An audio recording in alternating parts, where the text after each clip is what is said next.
Hello all வணக்கம். பீடா welcome to the show. ஒரு சின்ன பிரேக் அப்புறம் திருப்பியும் மியூட் பண்றோம் நம்ம வியூவர்ஸை. நீங்க வந்து சிபிஎல் ரொம்ப பிஸி ஆயிட்டீங்க, இருந்தாலும் வியூவர்ஸ்க்காக வந்திருக்கீங்க. இப்போ வந்து ஃபர்ஸ்ட் நிறைய விஷயம் சிறப்பா தரமா நடந்திருக்கு. அதுல ஒண்ணு, இந்த பங்களாதேஷ் வந்து பாகிஸ்தான் போய் பாகிஸ்தானை சம்பவம் பண்ணிட்டு வந்திருக்காங்க. ஒண்ணு இல்ல, 2 டெஸ்ட் அடிச்சிருக்காங்க. அதை பத்தி என்ன நினைக்கிறீங்க? உங்க இனிஷியல் தாட்ஸ் என்ன? அடி இல்ல, அது மரண அடி. 448 அடிச்சிட்டு 10 விக்கெட் லாஸ். 26 for 6 இருந்து 6 விக்கெட் லாஸ் அப்படிங்கும்போது சாதாரண அடி இல்ல. சொல்லுவாங்க அந்த ஊர்ல உங்கூட்டடி எங்கூட்டடின்னு, அந்த மாதிரி. அதாவது சார், ஒன்னே ஒண்ணு கேட்கிறேன் உங்களை. இப்ப வந்து அந்த காலத்துல பாத்தீங்கன்னா சயீத் அஜ்மல் இருந்தாரு, அதுக்கப்புறம் யாசிர் ஷா இருந்தாரு, அதுக்கப்புறம் நீங்க பார்க்காத கிரிக்கெட் கிடையாது. ஒரு ஸ்பின்னர் சொல்லுங்க. இப்ப ஆடுற ஸ்பின்னர் யாராவது ஒரு ஸ்பின்னர், அதுவும் ஃபர்ஸ்ட் டெஸ்ட்ல அகா சல்மான் மட்டும் ஒரு ஸ்பின்னரா வச்சு ஆடினாங்க. அதுக்கப்புறம் நீங்க ஆமா. பார்த்துட்டு இந்த போலிங் அட்டாக், இந்த குர்ரம் சாஷாது, மிர்ரம் ஷா, முகமது அலி, இவங்களை வச்சுன்னு நீங்க ராவல் பிண்டியில 20 விக்கெட் எடுத்துருவீங்க. இன்னொன்னு பாத்தீங்கன்னா, மீடியா ரிப்போர்ட்ஸ் அது எந்த அளவுக்கு உண்மைன்னு தெரியல. ஃபர்ஸ்ட் டெஸ்ட் முடிஞ்ச உடனே there was rift between Shan Masood and Shaheen Raheem. Afridi அப்படின்னு. அவர் 30 ஓவர்ல 88 ரன், 2 விக்கெட். இன்னும் is one of the most leading bowlers for Pakistan. 10 விக்கெட்ல நீங்க தோத்துருக்கீங்க. நான் உங்களை கேட்கிறேன், என்ன காரணம் இருக்கும் ஷஹீன் அப்ரிதியை நீங்க செகண்ட் டெஸ்ட்ல இருந்து டிராப் பண்றதுக்கு? Let us use the word very precisely. அதுக்கப்புறம் இந்த Naseem Shah, one of the most talented bowlers, அவரும் இந்த டெஸ்ட் ஆடல. அதாவது நீங்க உங்க ஒரு 20 22 வயசுன்றீங்க எல்லாரும். நீங்க ஒரு 2 3 டெஸ்ட் தொடர்ந்து ஒரு சீரீஸ்ல நீங்க ஆட முடியலன்னா, அதுக்கப்புறம் இது என்ன சொல்றது? அந்த கேரி கஸ்டன் T20 வேர்ல்ட் கப் முடிஞ்ச உடனே ஒரு ஸ்டேட்மெண்ட் கொடுத்தாரு. இந்த மாதிரி ரொம்ப கஷ்டம் அந்த டீமை மேனேஜ் பண்றது, ஒரு பக்கம் யூனிட்டியே இல்லை அப்படின்ற மாதிரி அவர் ஒரு பக்கம் சொல்றாரு உங்களுக்கு. இப்ப என்ன சொல்லுவாங்க, இப்ப ஜேசன் கில்லஸ்பி உள்ள வந்திருக்காரு. ஃபர்ஸ்ட் ஆஃப் ஆல் அவர் அந்த கல்ச்சரை அண்டர்ஸ்டாண்ட் பண்ணி, பிளேயர்ஸ் அண்டர்ஸ்டாண்ட் பண்ணி எல்லாம் ஒன்னா கொண்டு வரதுக்கு ஒரு வருஷம் ஆயிடும். அந்த ஒரு வருஷம் செமாடி வாங்கிடுவாங்க. அதுக்கப்புறம் என்ன பண்ணுவாங்க, ஜேசன் கில்லஸ்பி சரியில்லை அப்படின்னு சொல்லிட்டு வேற ஆளை எடுத்துன்னு வர பார்ப்பாங்க. இப்ப நான் உங்களை கேட்கிறேன், அந்த காலத்துல இருந்த வாசிம் அக்ரம், வக்கார் யூனிஸ், அதுக்கப்புறம் அந்த முகமது அப்பாஸ்னு ஒரு ஃபாஸ்ட் பவுலர் இருந்தாரு. 22 ஓவர்ல 32 ரன் தான் கொடுப்பாரு, அதுக்கு மேல அவர் கொடுக்கவே மாட்டாரு. அவர் என்ன ஆனாருன்னு தெரியல, அவரை டிராப் பண்ணிட்டாங்க. அதுக்கப்புறம் அந்த பிஎஸ்எல்ல இருந்து எடுக்கிறாங்க ஒரு சில பிளேயர்ஸ் எல்லாம். தயவு செஞ்சு புரிஞ்சுக்கோங்க, ரோடு விக்கெட் அந்த பிச்சில் யார் வேணாலும் ரன் அடிக்கலாம். நீங்க அதுல பார்த்துட்டு நீங்க செலக்ட் பண்றீங்க ஒரு லெவலுக்கு மேல. அதுக்கப்புறம் அந்த டீமை பார்த்தாலே உங்களுக்கு அன்பார்ச்சுனேட்டா ஒரு ஒரு டெஸ்ட் மேட்ச் ஜெயிக்கிற ஒரு டீம் மாதிரி தெரியல. ஒரு 2 பேர் 100 அடிக்கிற ஒரு பேட்ஸ்மேன் தெரியல. அதுக்கப்புறம் ஒரு 2 போலர் அப்படியே நோண்டி குத்தி எடுக்கிற ஒரு போலர் இல்ல. பங்களாதேஷ் பாடம் கத்து கொடுத்துட்டு போயிட்டாங்க. அந்த அங்க பாகிஸ்தான் மாதிரி பிச்சர்ஸ்ல உங்களுக்கு என்ன தேவை? ஒரு போலர் இந்த முகமது அப்பாஸ் மாதிரி ஒரு தேவை, ஒரு போலர் குயிக்கா போடணும், ஒரு போலர் நியூ பால்ல விக்கெட் எடுக்கணும். அதுக்கப்புறம் ஒரு ஸ்பின்னர் ஒரு நாள் முழுக்க ஒரே இடத்துல போடணும். இந்த வேகமா போடுற கிரைட்டீரியா நிஹாத் ராணா இருக்காரு. அதுக்கப்புறம் உங்களுக்கு பாத்தீங்கன்னா ஸ்பின்னர்னு பாத்தீங்கன்னா உங்களுக்கு இந்த மெய்தி ஹசான் மிராஸ் இருக்காரு, ஷக்கீப் அல் ஹசான் இருக்காரு. Bangladesh they have taught a lesson to Pakistan in Pakistan. இப்ப எல்லாரும் என்ன சொல்லுவாங்க, ஒரு சீரீஸ் தானே தோத்துருக்காங்க, அப்பா 3 வருஷம் ஆச்சு அவங்க டெஸ்ட் ஜெயிச்சு, பாகிஸ்தான்ல ஜெயிச்சு 3 வருஷம் ஆச்சு.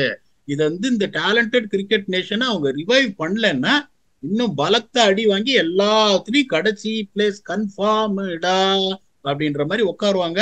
வேற எதுவுமே கிடையாது. எமர்ஜென்சி ஏதாவது பண்ணி இன்டெலிஜென்ட் பீப்புள் கொண்டாந்து how to get things together, இதை பண்ணலன்னா Pakistan cricket will be in turmoil. Okay, how to get things together நீங்களே அதை தான் இப்போ பார்க்கணும். இப்போ பிளேயர் எடுக்கணும்னா பிஎஸ்எல்ல இருந்து எடுக்கலாம் அப்படின்னு நீங்க சொன்னீங்க. இந்த சென்னை சூப்பர் கிங்ஸ் அடிச்சாருன்னு அஜிங்கிய ரஹானே WTC ஃபைனலுக்கு எடுத்தாங்கல்ல பீடா, அதே தானே நம்ம லாஜிக் நம்மளும் பார்க்குறோம். ஐபிஎல்ல வச்சும் நிறைய பேர் நேஷனல் டீமுக்கு வந்திருக்காங்க, ஈவன் இன்க்ளூடிங் ரெட் பால். அப்போ பாகிஸ்தான் பண்ணா மட்டும் தப்பா? ப்ளஸ் வேற என்ன பண்ணணும் நீங்க சொல்லுங்க. இந்த building together getting things change அப்படின்னா என்ன பண்ணணும் அவங்க டீம் ரொம்ப மாத்துற நியாயமான கேள்வி உருப்படுறதுக்கு? தான் கேட்டீங்க. நீங்க கேட்கிற கேள்வி நியாயமான கேள்வி. அஜிங்கியா ராணினா உங்களுக்கு ஒரு நியாயம், உங்களுக்கு ஒரு நியாயமா? அது அஜிங்கியா ராணை என்னன்னா, has played test cricket in the past, has led India in the past, is experience player. அந்த அந்த கண்டிஷன்ஸ்ல ஆடக்கூடிய ஒரு டெக்னிக் அவர் இருக்கு, proved himself. Then he has showed good form, they picked him. இருந்தாலும் நீங்க சொல்ற இது கரெக்ட், கரெக்ட். ஐபிஎல் பர்ஃபார்மன்ஸை வச்சுதான் அவரை எடுத்துன்னு வந்தாங்க. But other criteria Ajinkya Rahane satisfy as a player. Even though his selection on Chennai Super Kings is not justified, but a player what is in the past, definitely it is justified. நீங்க பாகிஸ்தான்ல பாக்குறீங்கன்னா இந்த சையும் மையும் வந்து ஒரு extraordinary talent. அவர் ஒருத்தர் மட்டும் நான் குறையே சொல்ல மாட்டேன். ஒரு லெவலுக்கு மேல நீங்க என்ன பண்ணணும்னா, யாரா இருந்தாலும் சரி, பாபர் அசாமா இருக்கட்டும், ஒரு வார்னிங் சிக்னல் நீங்க கொடுத்தே ஆகணும் ஒரு லெவலுக்கு மேல. ஷான் மசூத் அடிக்கவே மாட்டேன்றாரு. ஆனஸ்ட்லி ஸ்பீக்கிங், ஷான் மசூத் அடிக்கவே மாட்டேன்றாரு. இந்த சாது ஷக்கீல் ஒருத்தர் தான் அடிக்கிறாரு, அதுக்கப்புறம் முகமது ரிஸ்வான் ஒருத்தர் தான் அடிக்கிறாரு. அப்படிங்கும் போது you do have honesty check to see what it is the fast bowling battery of fast bowlers வச்சிருக்காங்க பாகிஸ்தான். நான் சொல்றேன் பாருங்க. ஃபர்ஸ்ட் நீங்க என்ன பண்ணணும், ஒரு WTC சைக்கிள்ல எங்கெங்கெல்லாம் போறீங்க, எப்பப்பெல்லாம் ஓம்ல எந்த வென்யூல ஆடுறீங்க, அதுக்கு தகுந்த மாதிரி எந்த 20 பிளேயர்ஸை நீங்க எடுக்கணும். அதுக்கப்புறம் T20 அப்படின்னு பாத்தீங்கன்னா, இப்ப T20ல அநியாயம் பண்றாங்க. பாபர் அசானி, முகமது ரிஸ்வானி டாப் 3ல இறக்கி விட்டு 12 ஓவர்ல 75 ரன் அடிச்சுட்டு எப்படி ஜெயிப்பீங்க நீங்க? அதுக்கப்புறம் இந்த ஹாரிஸ் ராஃபை வச்சிருக்காங்க. ஒரு ஜேர்னலிஸ்ட் சொல்லுவார், பேசி ஸ்பேஸ் யாருன்னு. அவர் 100 கிலோமீட்டர் போட்டா 300 கிலோமீட்டர் வாபஸ் போகுது. எங்க போனாலும் அடி வாங்குறாரு அவரு. கொஞ்சம் கூட டயர்டே ஆகாம அவர் திருப்பி திருப்பி ஆடுவாங்க. ஹசான் அலியை திருப்பி கொண்டு வருவாங்க. இந்த மாதிரி உங்களுக்கு வந்துட்டு ஏகப்பட்ட டேலண்ட் இருக்கு. அந்த அண்டர் 19 வேர்ல்ட் கப் வைப்பாங்க, இடிச்சாங்க 2-3 ஃபாஸ்ட் போலர்ஸ. 6 அடி 7 அங்கலம் இருக்காரு ஒருத்தர். அந்த மாதிரி பிளேயர்ஸ் எல்லாம் எடுத்துனுவாங்க. நீங்க அச்சமாவே திருப்பி அரைச்சிட்டு இருக்கீங்க. நீங்க கேட்பீங்க பாருங்க, இந்த ஒரு சில பிளேயர், இந்த சோமியா சர்க்கார்ல எத்தனாவது கம்பேக்னு சொன்னா நாக்க சுளிக்கிறேன் எனக்கு. ஒரு லெவலுக்கு மேல என்ன பண்ணும், ஒரு பிளேயர் எடுத்துன்னு வரீங்க, அந்த லெவல்ல ட்ரை பண்றீங்க, டெஸ்ட் பண்றீங்க, ஃபெயில் ஆறீங்களா, you have to move on. If you don't want to move on, நீங்க ஒண்ணுமே பண்ண முடியாதுங்கும் போது, அவங்க அப்படியே ஒரே இடத்துல குட்டையில ஊறின மட்ட மாதிரி இருக்காங்க 3 ஃபார்மேட்லங்கும் போது, அன்லெஸ் அது போய் சம்மன் கம்ஸ் தேர், அந்த டேலண்ட் ஸ்கவுட்டிங் கரெக்டா ப்ராவின்ஸ் வைஸ் கரெக்டா பண்ணி ஒரு கேம்ப் மாதிரி எடுத்து நேஷனல் அகாடமிக்கு கொண்டு வந்து அவங்க தேர்வாங்கள நெக்ஸ்ட் லெவல்னு பார்த்து, இந்த மாதிரி ஒரு பர்டிகுலர் ப்ரோக்ராம் இல்லைன்னா Pakistan cricket will go down down and down. அவங்களை காப்பாத்துறதுக்கு ஆளே கிடையாது. Very unfortunate. Once upon a time ஒரு பெரிய டீமா இருந்தாங்க. ஸோ அப்படியே அங்கேருந்து நம்ம மூவ் பண்ணி இங்கிலாந்து போவோம் போயிடா. இங்கிலாந்துல வந்து பிரெண்டன் மெக்கலம் அவர் வந்து ஒயிட் பால் கோச்சா போட்டிருக்காங்க. டெஸ்ட் கிரிக்கெட் பாஸ் பால்லாம் ஆடி முடிச்சிட்டாரு. டெஸ்ட் கிரிக்கெட்லேயே பாஸ் பால் ஆட வச்சவர் இப்போ ஒயிட் பால் கோச்சாவும் ஆயிட்டாரு. என்ன பால் ஆட போறாங்க? பாஸ் பால் 2.0வா 3.0வா சொல்லுங்க. இல்ல, இதுல ஒரு விஷயம் என்னன்னா, whether people like it or not, whether they got the results with that Bazball approach, everyone in that England team has honestly accepted that. அவர் கொண்டு இந்த கான்செப்டை அக்செப்ட் பண்ணி, ரிசல்ட் வருதோ இல்லையோ, மீடியா கிரிட்டிசைஸ் பண்ணுதோ, they are going on with the same thing and they feel that this is the right approach. They got the respect for Brendan McCullum, what he has brought in.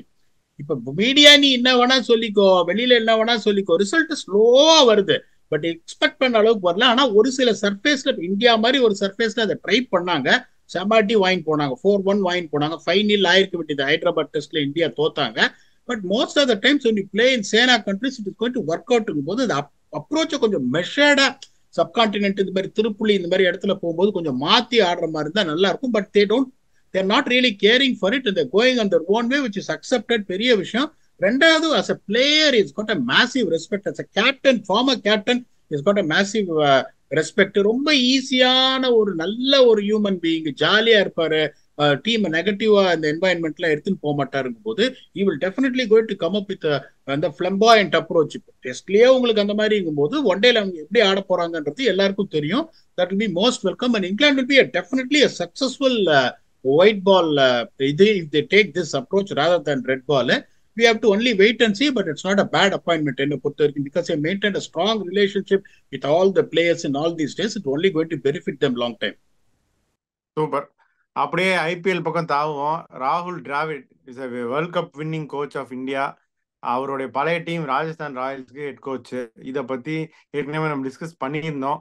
நீங்களும் சொல்லியிருந்தீங்க Rajasthan Royals are not somebody who will change their staff drastically அப்படின்னு. So அதே மாதிரி தான் அவங்க head of Sangakkara அவங்களாம் வந்து director of cricket அந்த மாதிரி they're all continuing in their role. But இவர் வந்து ஹெட் கோச் அப்படின்னு தூக்கி எல்லாத்துக்கும் மேலே உட்கார வச்சிருக்காங்க. ஸோ இதை பத்தி என்ன நினைக்கிறீங்க? இல்ல, இது ஒரு எதிர்பார்த்த ஒண்ணுதான். இன்னொன்னு, அவர் ஏற்கனவே ஒரு பழக்கப்பட்ட ஒரு franchisee as a player, as a captain, as a head coach in the past போது he has also maintained the relationship with the owners and all these things. It is always easy to continue from where he left. அப்படிங்கும் போது அவர் மட்டும் இல்லாம அவர் கூடவே விக்ரம் ரத்தோர், பராஸ் மாமரே இவங்கெல்லாம் எடுத்துட்டு போயிருக்காங்க. இன்னொன்னு பாத்தீங்கன்னா இந்த கம்ஃபர்ட் லெவல். இப்ப ஒரு கோச்சஸ் அப்படின்னு பாத்தீங்கன்னா ஒரு போலிங் கோச், ஒரு பேட்டிங் கோச், ஒரு அனலிஸ்ட், ஒரு ஒரே நிமிஷம் சங்கக்கார கண்டினியூ பண்றாரு இல்ல, அது இன்னும் நியூஸ் பெருசா வரல. அப்படி வந்தாலும் டைரக்டர் ஆஃப் கிரிக்கெட்டா இருக்கிறதுக்கு கிரிக்கெட் அப்படின்னு தான் நான் பார்த்தேன். Just wanted to clarify with you. Yeah, அது ஆனா வந்து உங்களுக்கு டீமோட டிராவல் பண்றது இந்த டக் அவுட்ல எல்லாம் இருக்க மாட்டாரு அவரு. இவரோட you um won't be sitting in the duck out.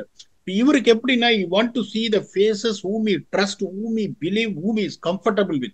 அது எல்லா கோச்சும் பண்றது தான். இன்னொன்னு பாத்தீங்கன்னா ராகுல் டிராவிட் அந்த பிளேயரா இருக்கும் போதும் சரி, இந்தியா கேப்டனா இருந்த போதும் சரி, இப்ப ஹெட் கோச்சா இருந்த போதும் சரி, ஒரு ரெஸ்பெக்ட் வாங்கியிருக்காரு world wide, not only in India, world wide. ஒரு ஜென்டில்மேன் ராகுல் டிராவிட்னா ஒரு ஜென்டில்மேன் அப்படின்னு சொல்லுவாங்க. அந்த மாதிரி ஒரு ஒரு நல்ல பேரை அவர் வாங்கியிருக்காரு. அப்படிங்கும் போது it won't be bad decision also. And no Sanju Samson அவர் அந்த காலத்துல ஒர்க் பண்ணும்போது தான் இந்த 2013 2014 2017 அப்பெல்லாம் பாத்தீங்கன்னா உங்களுக்கு அந்த ஒரு டயத்துல தான் வந்துட்டு உங்களுக்கு இந்த சஞ்சு சாம்சன் அப்படியே மேல வரும்போது ஒர்க் பண்ணியிருக்காருங்கும் போது இன்னும் it is only going to be easy. இன்னொன்னு தெரிஞ்சுக்கோங்க, இந்த ஆர்சிபியை விட்டுட்டு ராயல்ஸுக்கு தான் அவர் கேப்டனா போனார். அப்ப ராயல்ஸ்ல பெரிய டீம் எல்லாம் கிடையாது, எல்லா யங்ஸ்டர்ஸ் எல்லாம் வச்சு அப்படியே ஆடுவாங்க. அந்த கஷ்டத்துல அவர் இருந்திருக்காரு. அப்படிங்கும் போது இப்ப ராயல்ஸ் வந்து எஸ்டாப்ளிஷ் பண்ணிட்டாங்க. Unfortunately, they don't go all the way to win the tournament. They establish themselves that they are a strong contenders all the time. Hopefully, Rahul Dravid coming in is going to be a good addition and Royals cross the line next year. That's all we pray for. Okay. ஆனா இந்த சஞ்சு சாம்சன் சொன்னீங்க, சஞ்சு சாம்சன் பலமுறை வெளியே உட்கார வைக்கப்பட்டார் இல்லையா Indian டீமுக்கு? அது சார் காம்பினேஷன். அதுக்கப்புறம் ஸ்ரீலங்கால சான்ஸ் கொடுத்தாரு, அன்பார்ச்சுனேட்டா அவர் அடிக்கல. இப்போ உங்களுக்கு தான் ரிஷப் பண்ட் மாதிரி ஒரு ஆள் இருக்காரு போது 3 ஃபார்மேட்லி பிகம்ஸ் ஃபர்ஸ்ட் விக்கெட் கீப்பர். அதுவும் சஞ்சுக்கு அதாவது கண்டினியூஸா அவருக்கு சான்ஸ் கொடுக்கல, பட் அங்கங்கே சான்ஸ் கிடைக்கும் போது படத்துல அடிச்சிடணும் சார். இப்ப துருவ் ஜுரல் பாருங்க, உங்களுக்கு ஃபர்ஸ்ட் ஸ்ரீகர் பரத்துக்கு சான்ஸ் கொடுத்தாங்க, அதுக்கப்புறம் ஒரு சான்ஸ் கொடுத்த உடனே ஒரு மேட்ச் வின்னிங் நாக் அடிச்சு ஒரு பெரிய இம்ப்ரெஷன் கிரியேட் பண்ணிட்டார். சஞ்சு சாம்சன் மாதிரி ஒரு டேலண்டா நீங்க பார்க்கவே முடியாது. பட் ஆனா உங்களுக்கு என்ன, இந்த காம்படிஷன் அவ்வளவு ஜாஸ்தியா இருக்கு. இந்த திலீப் டிராஃபில பாருங்க 10 விக்கெட் கீப்பர் இருக்காங்க, including Ishan Kishan. Ishan Kishan is not going to keep wickets because Bharat is playing in the same team. அப்படிங்கும்போது அவ்வளவு காம்படிஷன் இருக்கும்போது எப்பயாவது இன்ஜோர்டுன்னு வேற நினைக்கிறேன் அப்படின்னு ஒரு நியூஸ் வருது. அப்புறம் பங்களாதேஷோட அந்த வார்ம் அப் கேம்ல ஃபர்ஸ்ட் கேம்ல top of the order chance கொடுத்தாங்க அவருக்கு சஞ்சு சாம்சனுக்கு. அந்த மேட்சும் அவர் ரன் அடிக்கல. அப்படிங்கும் போது sometimes you cannot blame. Opportunity இந்த மாதிரி ஒரு இந்தியா ஒரு கடல்ல வந்துட்டு அவ்வளவு பெருசா உங்களுக்கு கிடைக்காது. கிடைக்கிற சான்ஸை காட்டுள்ள போதே தூத்திக்கணும், ஒரு தூத்திக்கல. But is a extraordinary player. இன்னும் அவருக்கு நிறைய ஃபியூச்சர் இருக்கு. Hopefully he will come back with another blistering IPL and other tournaments and bilateral series if given an opportunity and come back. I am a fan of Sanju Samson, the way he plays, but unfortunately has not justified his performances. Hopefully he will get another chance to get back and show what he is capable of. ஒன்னு கேக்குறேன். இப்போ நம்ம எல்லா டீமுக்கும் பார்த்தோம் retention, அதெல்லாம் இன்னும் official நமக்கு வரல, வந்தோடனே நம்ம டிஸ்கஸ் பண்ண போறோம்.